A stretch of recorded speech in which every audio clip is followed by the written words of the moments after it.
How's it going, everybody? Landon with the Truck Boss Show. Thank you so much for joining us this week. As always, next to my friend Isela.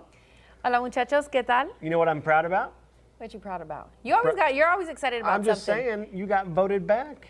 You should be extremely happy. I am happy because you know they'll always vote me back. Maybe. No, I know. There's no maybe. The good thing is she's confident. That is very important. That is very important. Thank you, co-host. I appreciate that. Hey, we have a great show lined up for you. We're talking diesel mechanic shortage. We're talking some great advice from a lead mechanic on how to keep your truck on the road and more. But before we do that, Isela, we always talk news, but I've got to share some stats. Is that cool? Go ahead. I'll let you. That's right. This show, guys go first. How about that? No, you do that a lot. You do that a lot, but it's okay. Hey, on a serious note, we have over 33,000 followers now with the Truck Boss Show. Thank you. We reach over 74,000 truckers every week, and 34,000 minutes of our show is watched every single week, and we couldn't do it without you, so thank you. Isn't that awesome? Thank you so much. Yes, we couldn't do it without I'm telling you, we're just getting started. We're just in here in March, man. We told you we have an incredible 2019 lined up. And we got good stuff coming. That's a lot more stuff. Yeah, we've got some great stuff coming up next week we'll talk about later in the show. But Isela, we always want to start off the show when it comes to hot topics in the news that you're seeing on social media in the trucking industry. So why don't you kick it off? Well, we got a good one. Bill to roll back ELD mandate for small carriers has been filed. Representative Colin Peterson, Democrat from Minnesota, introduced the legislation H.R. 1697 on Tuesday into the House's Transportation and Infrastructure Committee. The bill, dubbed the Small Carrier Electronic Logging Device Exemption Act, would exempt all carriers with 10 trucks or fewer from the ELD mandate, meaning they could revert back to using paper logs to record duty status. It's unclear whether the legislation will gain much support in Congress or at the White House. The legislation was originally introduced last May but failed to make it out of committee. Other than Peterson, a Democrat, the bill gained 33 co-sponsors last Congress, all of them Republicans. The current version of the bill has one co-sponsor, Republican Greg Gainfort out of Montana. The pair also introduced a bill Tuesday to exempt drivers who haul agriculture commodities, including livestock, from the ELD mandate. The Agriculture Business Electronic Logging Device Exemption Act, H.R. 1698, was also filed to the House's Transportation and Infrastructure Committee. Landon, that is a lot. I'm proud of you. That was some really good reading, but it's some very important news. Very important, yes. This has been a hot topic in the grassroots movement throughout the year, starting last summer in Washington, D.C. It's exciting to see that this gaining momentum. Could you imagine if you own 10 trucks or less and now you have the choice of using paper logs or an ELD?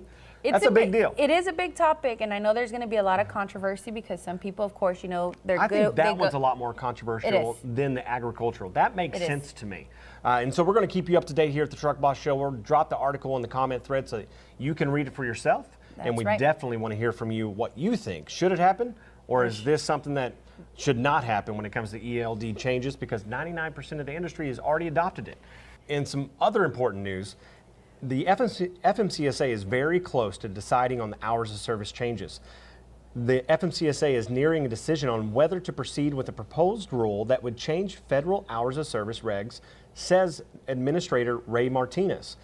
He is quoted at TCA saying, "We continue to evaluate comments and are very close to concluding our evaluation and deciding whether we can move forward with an NPRM that would provide definite text," says Martinez. As we continue this work, continuing on with the quote, "We want to maintain safety while keeping uniform rules as much as possible for motor carriers and drivers wherever we can."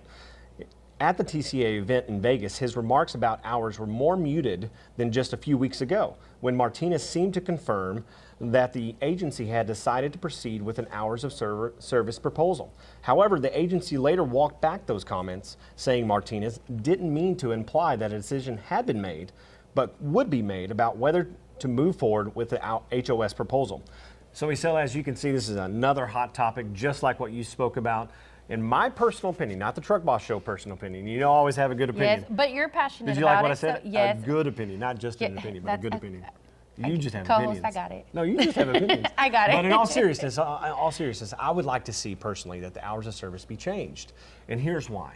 I believe that drivers need more opportunity to have the authority to drive when they need to, rest when they need to, more flexibility so they're not losing hours at the loading dock or at shippers' yards and things along those lines, so they can get more miles in a day, make more money, and actually enjoy what they do each day on the road even more. Is that fair enough? I think that's pretty fair. You know, it's a big topic. It's always been something that it's been discussed with the drivers, and especially us. We've been out at these events. It's a hot topic, and Matt's next week. Yes. These two what we just spoke about. It's going to be a big one. Yes. Game on. So we may have to get some behind-the-scenes recording about all these conversations. But we're going to drop this article in the comment thread, just like with Isela's article, so that you can read it in its entirety. Excuse me, and let us know what you think. Do you support this? Do you support the ELD change? Or are you against it? Yeah. Where do you stand? We want to hear from you. But Isela, we've got some exciting opportunities, or excuse me, some segments that we want to dive into, and you had the opportunity to spend some time with Ryan, the service manager at Rush. I did. Well, I spoke to Ryan, like Landon said, with Rush Truck Centers. Had the opportunity to actually discuss something that's not really talked about much, which is the shortage of diesel mechanics. And well, we're going to let you see for yourself what Ryan had to say about that. How's it going, everybody? Landon with the Truck Boss Show. Thank you so much for joining me on this segment. Right here at Rush Truck Center off of I-40 in Oklahoma City. Beautiful facility. Next to my friend Ryan. Ryan, thank you so much. Thank you. So Ryan, you are the service manager. Yes, I am. The boss of everybody that's in this building right now. That's pretty awesome. How long have you been in trucking? I've been in trucking for 10 years. I've been with Rush the entire time. Wow. Started in Dallas and kind of worked my way north all the way up to Oklahoma City. Gotcha. So how are the Oklahomans treating you, since you're from Texas? Don't tell me you're a Longhorn fan. Oh, absolutely not. I'm an Aggie all the way. Okay, so you've got some friends here in Oklahoma. Oh, yeah. Okay. Yeah. That's a good thing. Right here on this segment, we're talking about a very important topic that I don't think a lot of people are talking about in the trucking industry, at least at truck shows, carriers, and things along those lines, and that's diesel mechanic shortage. Yeah, absolutely. That's a big issue. It's a huge issue. I mean, in the industry, it's easy to talk about driver shortage, but somebody's got to work on these beautiful rigs. Yep. And keep them on the road. You got some numbers we were talking about before we came on air here. What are some numbers that, just how bad is the situation? So in the next 10 to 15 years, diesel, we're going to have 40% of the diesel mechanics are going to be retiring. 40%. That's a huge shortage. There's different numbers, but I mean, experts say that every year there's about 8,000 technicians in demand. Mm-hmm. There's only about 3,500 coming out of tech schools every year. So there's a huge gap. I have children myself, and my oldest boy is 16. I have three boys, 16, 12, and 8. Diesel mechanic, great career. Absolutely. You'll always have a job. Absolutely. You can go anywhere you want to. Yep. Run your own business or join a great company like Rush here at Rush Truck Center. And with that in mind, your program here is really on the front lines of trying to solve that problem. Yep. To be able to work with tech schools, but also bring in those students even faster and build them up to experts. Talk a little bit about that. So we've realized, we feel the shortage here, already. It's definitely a huge problem. Recruiting is about 50% of my job on a daily basis. We have developed a program here locally where we recruit techs right out of tech school, and we have a system that develops them all the way up into full-fledged mechanics. When we hire a tech or a tech school graduate or entry-level tech, mm-hmm. we bring them in, we start them off with our PM teams, we teach them how we want them to change oil and do basic repairs and maintenance. The ones that excel there, we pull them up into our triage team. They learn how to do in-depth diagnostics, right. Electrical diagnostics, computer diagnostics. After they get through that and they excel there, we move them up into our mentorship program where they get the opportunity to work one-on-one with our lead techs throughout the shop. They do 3 months with a Ford tech, they do 3 months with a Hino and a Zuzu tech, 3 months with a gear tech, 3 months with in the engine shop with an engine tech. Wow. And then at the end they do 3 months in a mobile service truck. This gives us an opportunity to kind of see what they're good at, right. See what area that they want to work in, they'll excel at. It gives them an opportunity to see what they enjoy. Mm-hmm. It also gives them an opportunity to develop that relationship with the lead techs throughout the shop, makes them well-rounded so they can tackle anything we got. That's fantastic. It's an awesome program. Yep. Right now you have several dozen, let's just say that, mechanics here, but you can hire 30 more tomorrow if they're available. Absolutely. I could keep, I have 55 techs about on any given day. I could keep 70, 75, 80 techs busy. That's phenomenal. That's phenomenal. Shifting gears a little bit here, we talked about the shortage. You talked about your awesome program here at Rush Truck Center. On a personal level, let's go there. With your 10 years in trucking, definitely doing this every single day. from an industry-wide perspective, how does the industry solve this problem? How do we reach the next generation of diesel technicians? I mean, I think everybody has to get away from the old school of thought. We have to recognize the generational gap and the generation that's coming into the market, and kind of bend how we do things to fit them. We're not going to solve this problem by doing things the old way. We have to have developed tech developmental strategies in every shop. We have to invest our time, our money, our equipment into the local tech schools. It's a huge problem. I think that if we start investing our time now, we can, lighten the blow in the next 10 to 15 years. Do you think it would be beneficial if companies like Rush or anybody around the nation that is in need of diesel mechanics, would it be beneficial to get into the high schools and junior highs? I mean, is that already happening by chance? It's not, but that's something that we're exploring. We need to get the kids interested from the junior high level on up. Right. There's kind of a negative outlook from a lot of kids on diesel mechanics, and they don't understand how much money is in the transportation industry. Exactly. They don't understand how much money they can make and how much opportunity there is. Right. Like you said earlier, diesel techs can get a job here. They can get a job anywhere in the world. The demand will always be there, and it's only going to grow. Absolutely. I know there's a lot of things on the front lines in trucking with, creative solutions, working with the military, things along those lines. Yep. What it boils down to is that, this problem is only going to grow.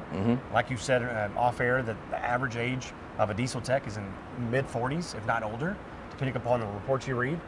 And just like with drivers at the average age of 52, we've got a 20-year gap there of professionals that may be jumping into the trucking industry and solving this big problem and having an awesome career. Yep. And so, well, Ryan, I can't thank you enough for your time. Hope you got some awesome insight on what Rush Truck Center is doing to be able to solve this big problem. If you have any ideas, throw them into the comment thread. We want to keep this conversation going and also reach out to the next generation to be able to get into the awesome trucking industry, what we love to do every single day. So Ryan, thank you very much for your time. Thank you. We'll see you on the next show. Big thanks to Ryan and Rush Truck Centers.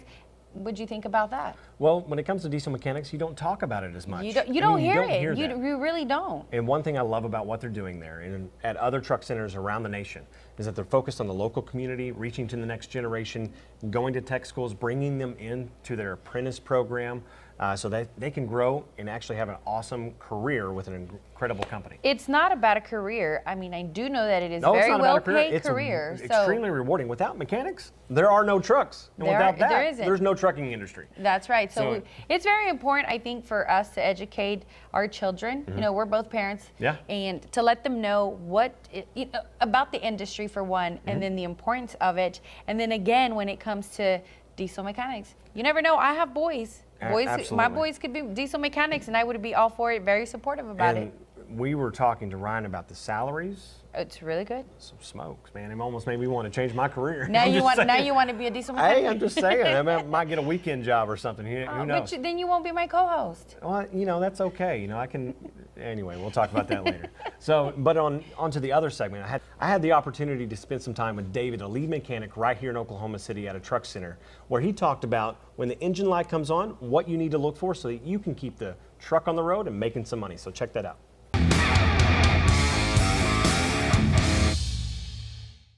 How's it going, everybody? Landon with the Truck Boss Show. Thank you so much for joining me on this segment. Now I'm next to a good friend of mine, David, lead mechanic here at Rush Truck Center. Thank you, sir. Appreciate your time, man.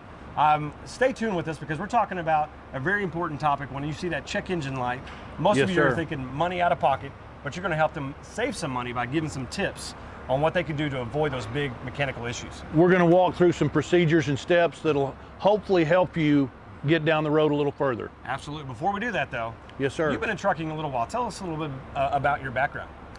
Started in July of 1999. Worked my way up through the ranks, starting it as an entry-level PM technician all the way up to a maintenance manager. And you're working on big rigs every single day, almost 365 days a year. Yes, sir. That's awesome.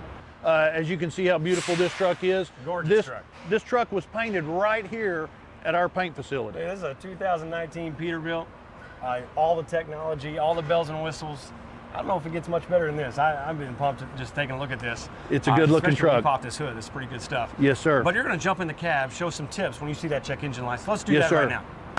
All right, so as we had discussed, several things you can do whenever you have a check engine light come on.